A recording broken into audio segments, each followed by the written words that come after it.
Do you spend hours in your head thinking about something that happened, could have happened, or might happen? Do you ask others what to do so you don't make a mistake? Welcome to the Playing It Safe podcast. I am Dr. Z, your host. I am a clinical psychologist, an author, and a person that is super passionate about sharing with you science-based skills to overcome any type of fear-based struggles. Who doesn't experience fear? Who doesn't play it safe?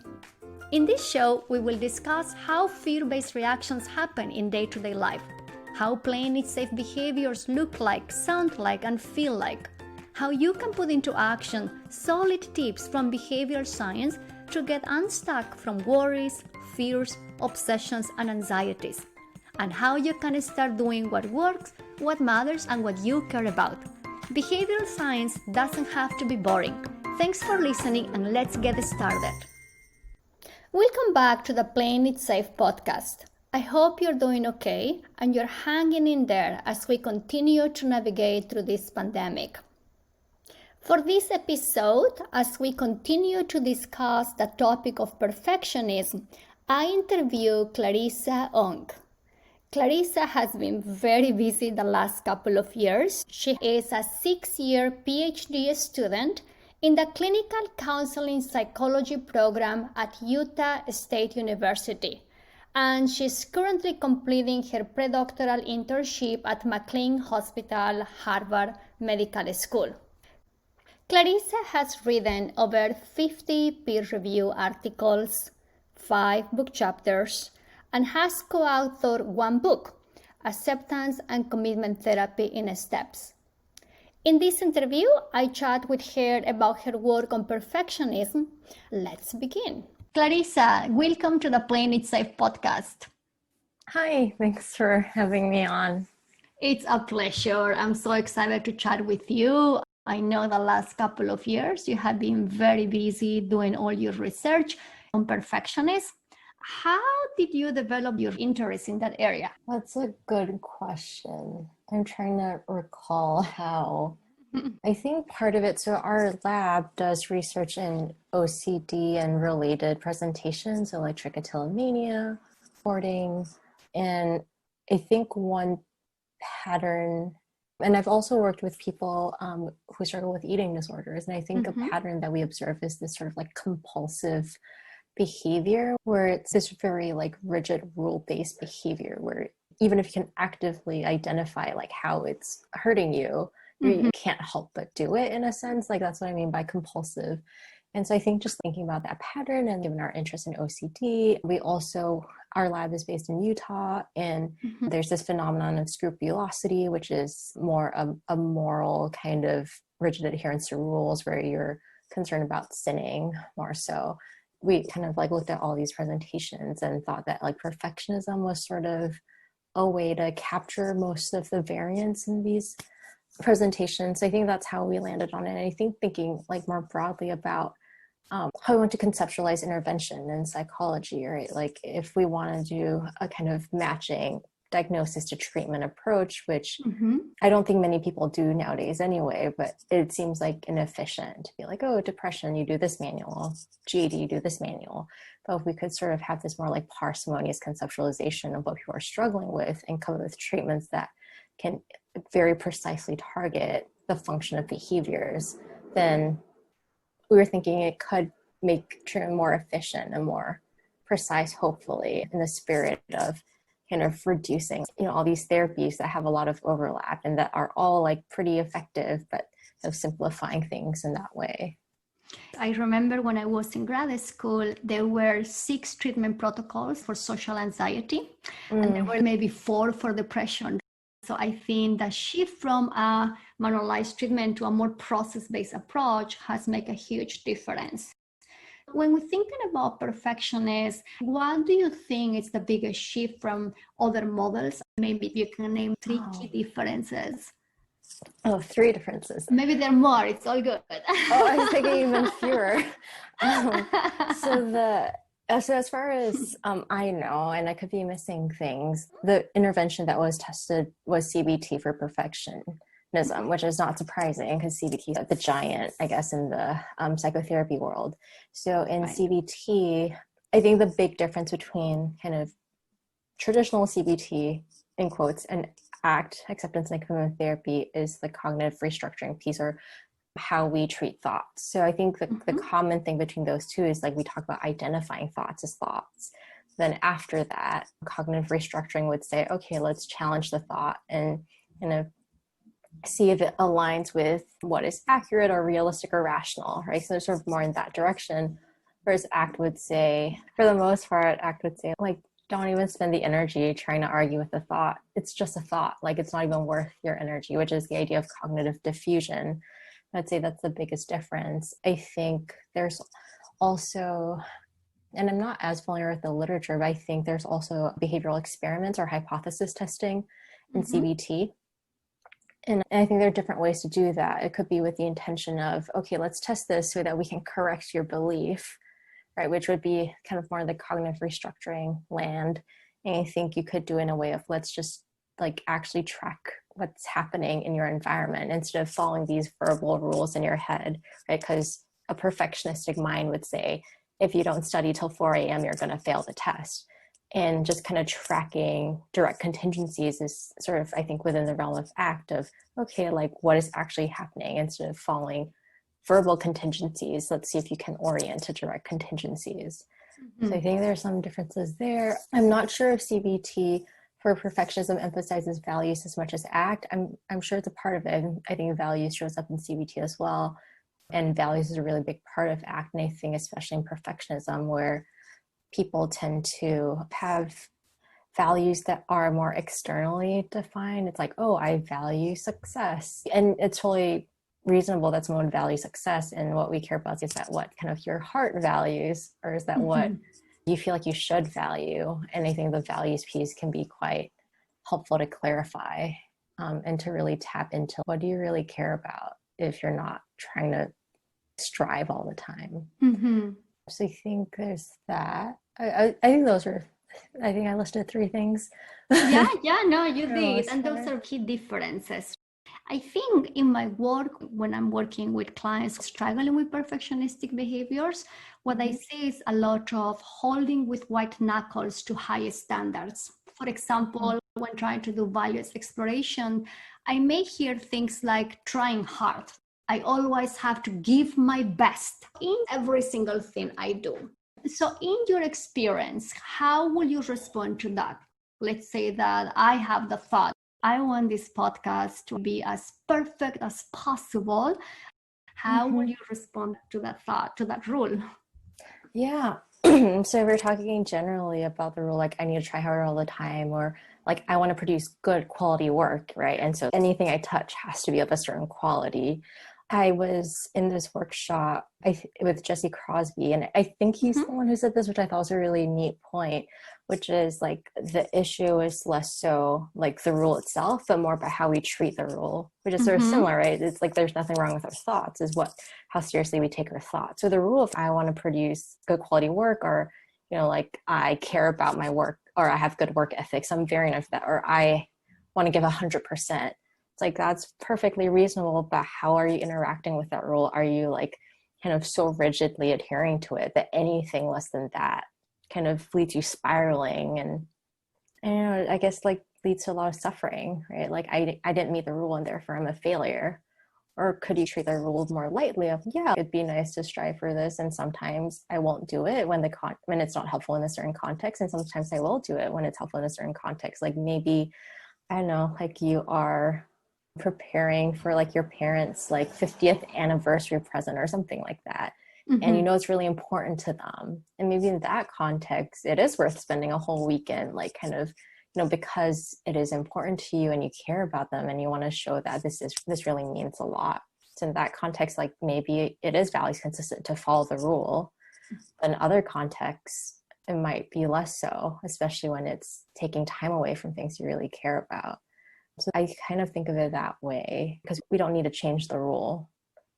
Yeah, I think what comes to me is that as a clinician and in my life, I think sometimes it's really hard to just let go of shooting for excellence for everything and learning to accept good enough for most of the things. However, learning to discriminate when it's helpful in which setting and when it's not, that's a very different conversation. So in your work, when you were doing this study, what were the biggest blocks that you may have encountered? Yeah, that's a great question. So this is based on my memory. It's been a couple of years. The two that come to mind, one is the values piece that I mentioned, which is like, so an act, like kind of everything distills to what are your values, right? Like we can't do anything until we know where we want to go. Because if not, wherever we go, we don't know if we're going in a direction that's helpful.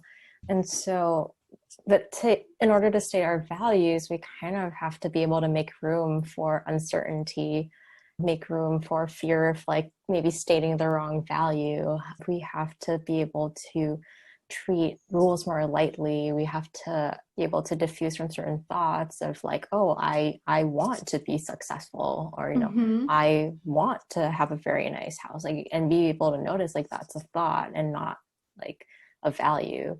I think, and it requires us to really like get in touch with the things that like are meaningful to us. And I think humans experience that a little differently. Like when we're doing something we really care about, I feel like our experience of being shifts. So the tricky thing with values is you kind of, all the ACT processes, they don't exist in isolation. They all depend on each other.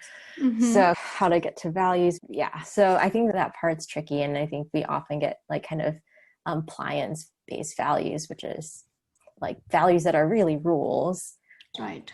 Yeah. Just to clarify for our audience, when we're talking about pliance, we're referring at following all these rules or messages that have been given to us by others, like going along with my family values or my family rules. Pliance is, again, following all those social messages we have received that are not necessarily consistent with how we want to show up in this world. So given that explanation, do you mind sharing, Clarissa, how will you unpack that, or how did you work on that with your clients?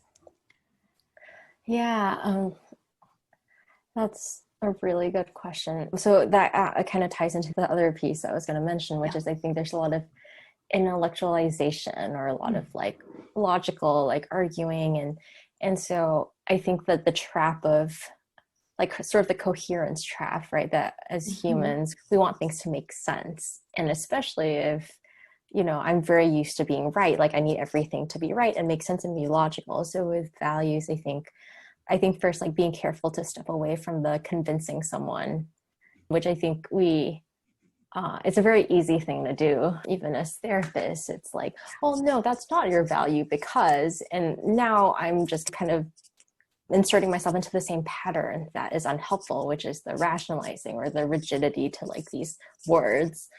So I think the way to, well, at least one thing that we did to undermine that was kind of just lean on the experiential side. So if someone says, like I value success and it's really important, I think maybe if you did get success, like what would that be like? And kind of having people try to contact what it's like to hold this as a value and see how that fits with them. And I think too, like noticing the process underlying it. So maybe if someone says, for whatever reason, I don't know my value, or I can't think of an example. Or maybe if they said something like, oh, like maybe this, but not really. And I'm trying to think of an example where it might be helpful to point out like, kind of what is this behavior about? Like it seems like there's some avoidance. What is this avoidance about? So less about what they're saying, but noticing if there's some avoidance of being wrong, like stating the wrong value. I think the other piece with values, I forgot what I was going to say. Oh, yes. Okay. So the other piece I think to also watch out for is having values replace rules without actually shifting the rigidity. Because, yeah, sometimes I would have clients who are like, oh, like I'm really stressed out because I can't follow all my values. And that's the exact same pattern. So I think watching out for that too. That can be a bit trap, right? Like I have to live this value perfectly. Yeah, yeah. And avoiding being the person who gives them the correct answer, right? Okay, is this my value? Like, how do I know if this is my value? And trying to like sidestep that whole like, you ask me the question, I'll give you the answer, and then you know what to do. And I think we also have to sit with that discomfort of just not answering a question if it's not helpful. And I think could be annoying to a client who is very used to getting answers. So I think there's a lot of that stuff to grapple with. I like how you frame it, this strong pull for rationalizing and having to come up with something that makes sense. And without realizing, we can be reinforcing pliance or we can be reinforcing the rule of living values perfectly.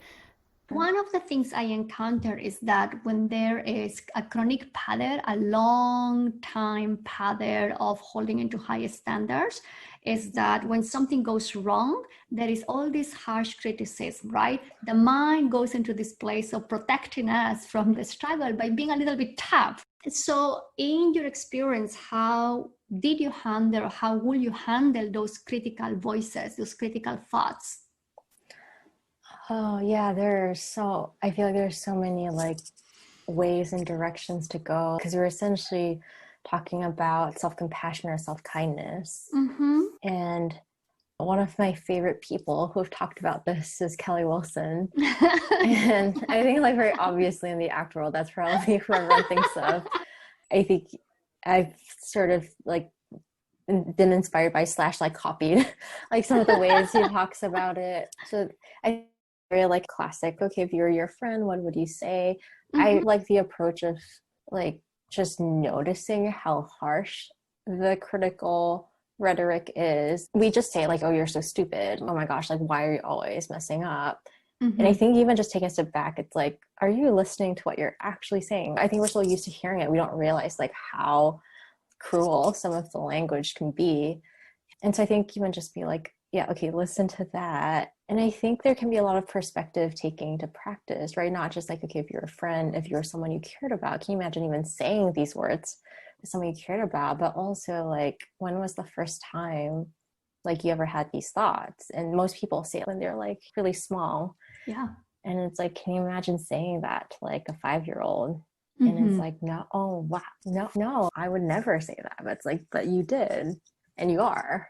And I think just having people realize too that self-kindness is a choice. Like we don't, because, it's like, oh, I don't deserve it, or, but I don't feel like it. And it's like, you don't have to feel like you deserve it. You don't have to feel like you love yourself or have these feelings. It's just, you choose to be kind, and that's it. So I think of it that way, but I'm sure there's so many different ways. Yeah, but I think the ones that you mentioned are very applicable and relatable to everyday life. We don't have to get a master's in compassion focused therapy to actually remember that we can make this choice to respond with kindness and gentleness when we are struggling, when the mind is criticizing us. Sometimes my clients feel that self-compassion or compassion practices are too abstract or they are too hippie. Yeah, I agree with you. I worked with adolescents with eating disorders for one of my practicums, and we were talking about self-compassion. They're like, oh, I hate self-compassion. And I was like, well, and I think that's a pretty common response, like, oh, this is such a waste of time. This is so silly. Hey, what do you think of when I say self-compassion? They're like, isn't that like going for brunch and stuff? And I think people have like their own ideas because it's kind of filtered into the mainstream, and everyone has their own ideas, like values. When people in ACT talk about values, it means something different from how like most people talk about values. That's we right. just take terms and we say it means something. And I think it's related to this abstract like versus concrete idea you mentioned, that self-compassion, when we think of this as this kind of amorphous, intangible, glowing orb, it just seems kind of silly, and it seems like, what is this about? That when we say, okay, like getting enough sleep is part of being kind to yourself, right? Like eating healthy meals is part of self-compassion, because I think people think it has to be this like grand gesture or this something that's just not part of self-care. And I think even giving examples makes it more concrete, and it's like, oh, okay, like I can do that. And I think partly for that reason, I tend to say self-kindness instead of self-compassion. Yeah. It's incredible how the way that we introduce exercises make a difference. I sometimes talk about gentleness, how we can practice gentleness in this moment. It seems that it's a less loaded term and people, may relate to it in a different way. So if I can just go back a little bit, if a person dealing with perfectionistic behaviors is listening to this podcast, what would you tell them today? Oh, that's really hard if it's only one thing. Okay, you can say two. Well, I think there's just so many, and then I think my like kind of therapist mind goes like, okay, but it depends on each person's history and like current context. But I think in general, maybe a more generic one would be, it's this like quote from Alice in Wonderland, where Alice is like lost and she meets the Cheshire Cat, and she's like, I'm paraphrasing, but could you tell me where to go? And the cat's like, well, where do you want to go? And she's like, oh, I don't know. I just want to go somewhere. And the cat's just like, well, then it doesn't matter. Right. And I think of that as like, if we don't really know where we want to end up, if we don't know what are the things like at the end of our life, right, when we look back, what are the things that we wish we could have done that we did, or what are the things we would have been proud to do? What are those things? And I think being really honest about, am I on that path? Or am I just sort of wandering around? Is something I think about a lot. Like I think, oh yeah, there's just so many things I could say, but I guess that's the first one that came to mind. Well, I think it's a beautiful reflection. It's a beautiful reflection to step back and really answer that question. Time goes so fast. Here's my last question. If you were to have a cup of coffee with any person you want, who will that be and why? Oh, dead or alive? Or just... Yeah, dead or alive, yeah. Your call. So honestly, I like to, well, I can give you a psychology answer and just a personal answer. Choose a personal answer. Okay, so if it's okay to request, that's totally okay. So I like rock climbing. It's something I do when I'm not doing psychology things. And then there's a climber I really like. His name is Brad Gobright, and he was in a climbing accident, and so he died last year. But so I guess it's slightly morbid, but if I could have a cup of coffee with anyone, it'd probably be him. Yeah. And what would you ask him if it's okay? I just get super curious. What would you ask Michael? I think just tell me about your life. It's just so fascinating. I just want to hear everything about how you became the person that you are, why you do the things that you do. Just really lots of, just anything really. I don't know much about him, but I will definitely research about his life after this call. Yeah, he's a cool person, or was a cool person, yeah. Clarissa, thank you so much for spending some time and sharing all your expertise and your knowledge on the topic of perfectionism. I hope we can do this again soon. Yeah, thank you so much. And yeah, thanks for inviting me. It has been a pleasure. Thank you. Thank you. Thanks for listening. If you like this episode, I will very much appreciate it if you will subscribe and share this podcast with your friends. And if you're feeling extra generous, I welcome a review on Apple Podcasts. Show notes of this episode are in the website playingitsafe.zone. Make sure to subscribe to my newsletter so you can receive more tips to stop all types of unworkable playing it safe actions. See you soon!